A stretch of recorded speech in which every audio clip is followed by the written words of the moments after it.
नमस्कार, मेरा नाम है दिव्यांशु। क्राइम कथा का आज का एक नया एपिसोड है और आज हम बात करेंगे हरियाणा के भिवानी की एक ऐसी दर्दनाक कहानी की जिसे लेकर अब तक ना तो पुलिस उस मुकाम तक पहुंच पाई जहां पर यह मान लिया जाए कि इस केस की कहानी अब क्लोज होती है, और ना ही जो गांव के लोग हैं, जो आसपास के लोग हैं, वो अपनी बेटी को लेकर इतना आश्वस्त हैं कि जो पुलिस 18 अगस्त की देर शाम को बताती है ऐसा कुछ हुआ होगा। दरअसल मनीषा नाम की एक टीचर जो प्ले ग्रुप के बच्चों को पढ़ाया करती थी, होनहार थी, 11 अगस्त की देर शाम से वो लापता हो जाती है। लक्ष्मण ठाड़ी एक इलाका है, गांव है यहीं से। और उसके बाद जब पिता घर वाले पहुंचते हैं नजदीकी थाने में, तो वहां पर पुलिस गुमशुदगी की रिपोर्ट दर्ज करने से ही साफ तौर पर इनकार कर देती है। यहां तक कहती है कि चले जाओ घर पे, कहीं चली गई होगी, या जो भी सोशल मीडिया पर शब्द इस्तेमाल किए जा रहे हैं कुछ उसी लहजे में कि अभी जाओ, 2-4 दिन में वापस आ जाएगी। अब ऐसे पुलिस वालों की दिमाग पर, उनकी मानसिक विक्षिप्तता पर कुछ कह नहीं सकते हम, क्योंकि ये हमारे देश के लिए एक आम बात हो चुकी है, आम समस्या हो चुकी है। फिलहाल हम कहानी में आगे बढ़ते हैं। उसके बाद घर वाले तो परेशान रहते हैं। किसी की बहन बेटी, एक लड़की उनके घर की, गुड़िया गायब है। उसके बाद वो लोग परेशान हैं, कुछ कर नहीं पा रहे हैं, खुद खोजते हैं। लेकिन 13 अगस्त को एक ऐसी खबर आ जाती है जो शायद आनी नहीं चाहिए थी। दरअसल एक खेत का मालिक पुलिस वालों को फोन करता है। कॉल पर वो जानकारी देता है कि एक शव उसके खेत में पड़ा हुआ है। पुलिस वाले भाग दौड़ कर पहुंचते हैं और वहां पर पता चलता है कि ये शव तो मनीषा, जो अभी 2 दिन पहले जिसके बारे में गुमशुदगी की रिपोर्ट दर्ज कराई जा रही थी, ये वही लड़की है। लेकिन शव को देखकर हर कोई हैरान था। देखते ही देखते वहां पर भीड़ इकट्ठा हो जाती है। शुरुआत में सबको लगा, न सिर्फ शुरुआत बल्कि अब तक सबको यह है कि उस लड़की के साथ गलत काम हुआ है और यह सामूहिक तौर पर किया गया है, ऐसा आरोप है। और जो शव की स्थिति थी उसे देखकर एक इंसान थर्रा उठता। वो, यानी आप अगर उस शव की स्थिति उस समय देख लेते तो शायद आप चैन से जी नहीं सकते। कुछ इसी तरीके से वो शव उस अवस्था में पड़ा हुआ था। इसके अलावा शरीर के कई अंगों पर बताया जा रहा था कि चोट के निशान है, ये दावा किया जा रहा है। पुलिस आनन फान में सोचती है कि किसी तरीके से वो अंतिम संस्कार करवा दे। यहीं पर सवाल खड़ा होता है कि अंतिम संस्कार कितनी जल्दी क्यों है, जबकि परिवार वाले मांग कर रहे हैं कि सबसे पहले आप इस पूरे मामले की सही से, निष्पक्षता से जांच करिए। पुलिस वालों पर लापरवाही के आरोप लगते हैं क्योंकि शुरुआत में उन्होंने एफआईआर दर्ज कर, गुमशुदगी की रिपोर्ट दर्ज करने से इनकार कर दिया था। 15 अगस्त तक सीएम नायब सैनी की एंट्री होती है। तत्कालीन एसपी को किसी और जगह पर तबादला किया जाता है। एसएचओ समेत 4 से 5 पुलिसकर्मियों को सस्पेंड कर दिया जाता है और उसके बाद मामला आगे बढ़ता है। नायब सैनी की तरफ से कहा जाता है कि दोषियों पर सख्त कार्रवाई होगी। अब उन्होंने दोषियों लफ्ज का इस्तेमाल किया है।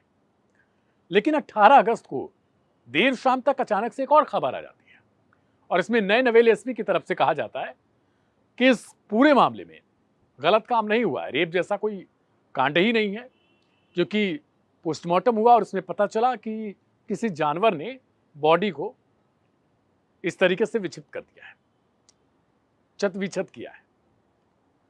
लेकिन सवाल यह खड़ा होता है कि जो बॉडी यानी चेहरे का जो पार्ट है, वो लोग दावा कर रहे हैं कि वो तेजाब से जलाया गया है, क्योंकि सिर्फ जबड़ा दिख रहा है, पूरा चेहरा इतना खराब हो चुका है।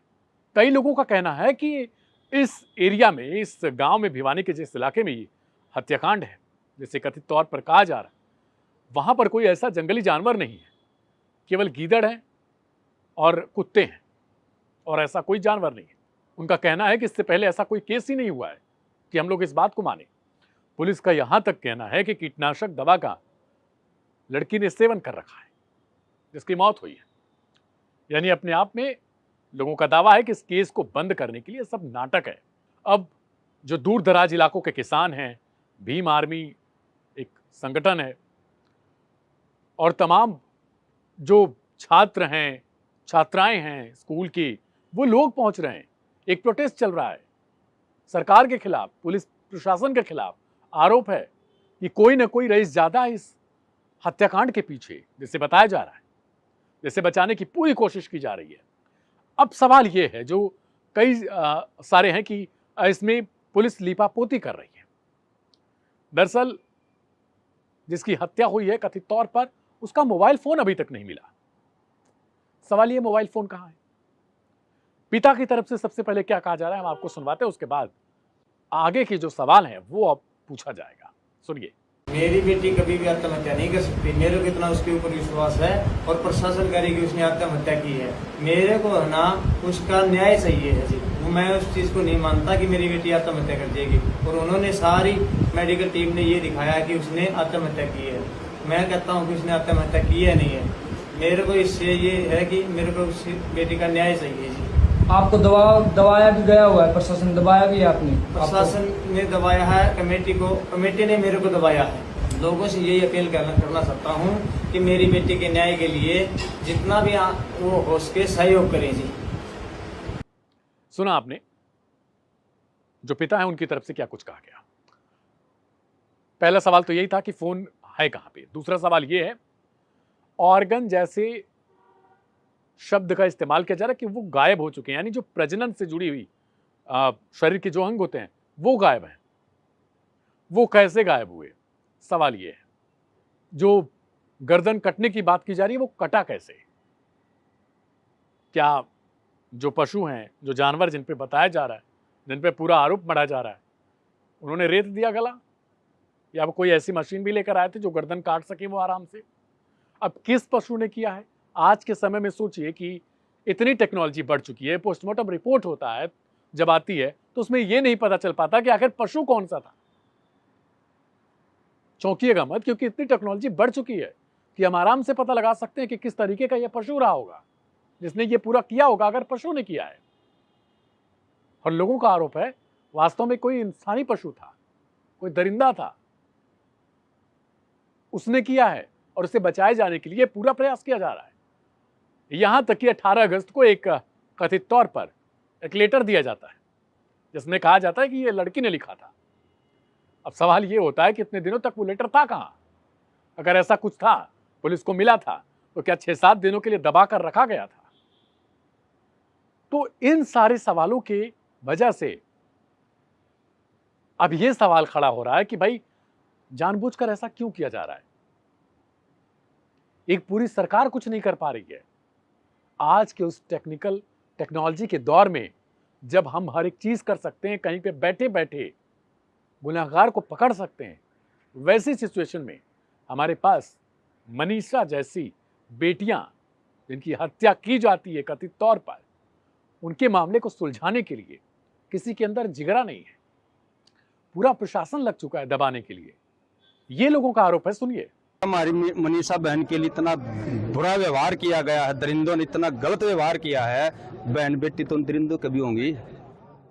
पूरे विश्व के लिए एक संदेश है ये। स्त्री जाति तो पूरे विश्व में है, कोई हमारे यहाँ नहीं है कि भाई यार हरियाणा में, हर भारत में और कहीं नहीं है, पूरे विश्व में है।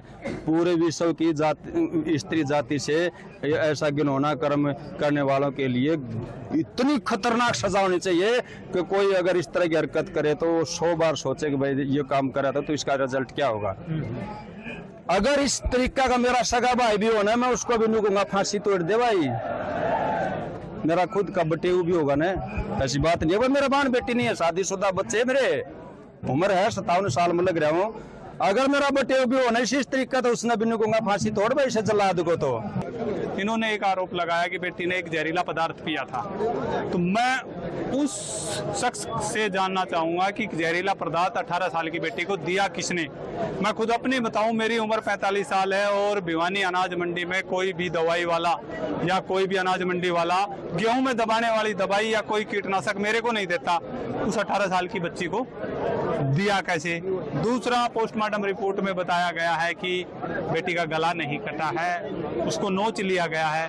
तो जो ये हमारा भिवानी के आसपास का क्षेत्र है, कोई जंगल वाला क्षेत्र तो है नहीं कि इसमें कोई हिंसक पशु हो।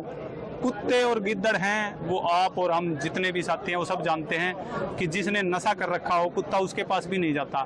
तो जहरीला पदार्थ खाई हुई बॉडी से और भी ज़्यादा बदबू आती है। हमने भी गांव में देखा है कि अगर किसी ने स्प्रे पी लिया तो उसके नज़दीक खड़ा नहीं हुआ जाता। तो जानवर, कुत्ते और गिद्दड़ जैसा जानवर नोचना संभव नहीं है। हाँ, कॉमन एक बात जरूर हमने भी देखी है कि पोस्टमार्टम में एक कॉमन बात आई है कि यहाँ पे भी उसके रेप की पुष्टि नहीं हुई और वहाँ पे भी रेप की पुष्टि नहीं हुई। अब आप सोच रहे होंगे कि आखिर पुलिस प्रशासन भी तो सही कह सकती है, तो इतने लोग भीड़ जुटने की जरूरत क्या है, इतना सवाल इतनी ज्यादा है वो चीजें। भाई आपको पता है कि हमारे देश में ना हर एक चीज जायज है, हर एक चीज की जा सकती है, सारी चीजों की आपको छूट है। ऐसे बहुत सारे केसेस हुए हैं जिन्हें दबाए जाने की भरपूर कोशिश की गई, उसके बाद जब वो रिपोर्ट आती है तो कोर्ट में ऐसे लोगों को सजा होती है। तो क्यों ना हम इन लोगों पे, ऐसे पुलिसकर्मियों पर, ऐसे दोषियों पर, जो एसपी जिस पर सिर्फ तबादले की कार्रवाई की गई, क्या ये एक हत्याकांड जिसे बताया जा रहा है उसके लिए सिर्फ ये सजा था? वो पुलिसकर्मी जिन्होंने गुमशुदगी की रिपोर्ट नहीं दर्ज की, क्या सिर्फ उन्हें सस्पेंड किया जाना चाहिए? बाद में तो वो नौकरी पे आ जाएंगे, लेकिन वो पिता, वो मां जिन्होंने 19 साल तक अपनी बेटी को पाला पोसा, कुछ उनके मन में ख्वाब रहे होंगे, उन सबको इन जैसे, इन्हें क्या शब्द कहा जाए, इन लोगों की मूर्खतापूर्ण रवैये की वजह से वो गायब हो जाती है, ना वो मिलती है, लास्ट में उसका शव मिलता है। अब सोचिए कि क्या किसी नेता, किसी मंत्री, किसी बड़े से बड़े सरकारी अफसर की बेटी होती तो क्या 2 से 3 दिन तक वो गायब रह पाती? कई केसेस आपने सुने होंगे, भैंस गायब हो जाती है कहीं पे तो वहां तक पे पुलिस लगा दी जाती थी, और बेटी की तो दूर की बात है। तो हमारा देश इतना महान हो चुका है कि वहां पर हम जैसे आम इंसानों की कोई इज्जत नहीं है, उनके लिए कोई कानून नहीं है, क्योंकि कानून सिर्फ सफेदपोश, खाकी और वो बड़े बड़े लोगों के पास है। ये उन्हीं के लिए है, आम जनता के लिए ना। अगर आप आवाज उठाओगे तो शायद हम पर भी कोई केस कर दिया जाए, हमने लोगों को भड़काया या आपने लोगों को ये किया। खैर, बहुत सारे सवाल हैं, लेकिन जवाब शायद कोई नहीं दे सकता। इस वजह से उम्मीद है कि आवाज उठती रहेगी और सवालों का जवाब सरकार को, प्रशासन को, उन पुलिसकर्मियों को देना पड़ेगा जो दोषी हैं। मैं नाम है दिव्यांशु सिंह, मिलेंगे क्राइम कथा के अगले एपिसोड में। तब तक के लिए आप सभी का शुक्रिया, नमस्कार।